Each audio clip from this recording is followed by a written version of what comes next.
आज दुनिया में हर इंसान बीमारियों के मकड़ी जाल में ऐसा फंसा हुआ है कि उसको निकलने का रास्ता नहीं समझ आ रहा। ऐसे में अगर हम अपनी दादी और नानी के टाइम के सुपर फूड का इस्तेमाल करते हैं तो शायद हम इस मकड़ी जाल से निकल सकते हैं, क्योंकि जिससे इन चीज़ों से हमारी इम्यूनिटी बढ़ेगी, वही बढ़ी हुई इम्यूनिटी हमें इस मकड़ी जाल से छुटकारा दिलाएगी। दादी और नानी के टाइम के सुपर फूड भुना हुआ काला चना, मूंगफली, तिल, गुड़ या शक्कर और नारियल पाउडर। सबसे बड़ी खासियत है ये प्लांट बेस्ड है। भुना हुआ काला चना और मूंगफली से घोड़े जैसी ताकत, तिल जिसको हम भूल गए हैं, ये कैल्शियम का ख़जाना है। इससे हमारी हड्डियां बहुत मज़बूत होंगी। इसमें 10 गुना ज़्यादा कैल्शियम होता है। मसल मज़बूत होंगे, हड्डियां मज़बूत होंगी और हमारी गट हेल्थ को ये शक्कर और गुड़ अच्छा रखेगा। साथ में आयरन की कमी पूरी करेगा और हमें ताकत के लिए good fat, plant based fat, ये नारियल पाउडर। इसके अलावा मैंने 1 कप ये काजू के टुकड़े लिए हैं, बहुत सस्ता मिलता है।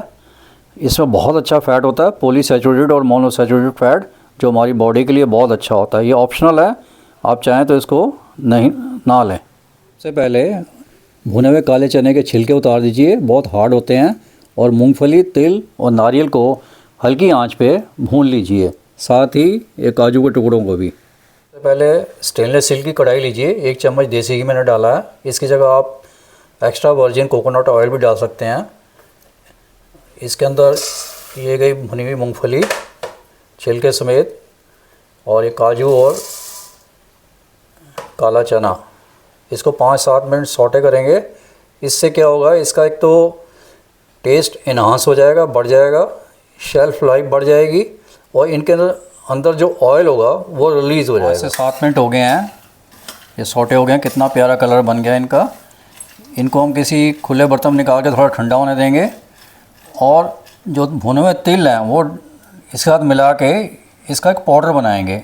पल्स मोड पे 2-2 सेकंड चला के दरदरा पाउडर बना लेंगे। तब हमारा वो मिक्सचर ठंडा होता है और पाउडर बनाते हैं। इसी कढ़ाई में 1 कप पानी डालते हैं, और ये जो शक्कर है इसमें हम डाल देते हैं। इस शक्कर का हमने सिरप बनाना है, पकाना नहीं है। 1-2 बॉयल आएंगे तो उसके बाद बंद कर देंगे। गैस को याद रखिए सिम ही रखना है। पूरे प्रोसेस में जो पहले हमने किया, सौटे किया, जो भी किया, गैस को लो ही रखना है।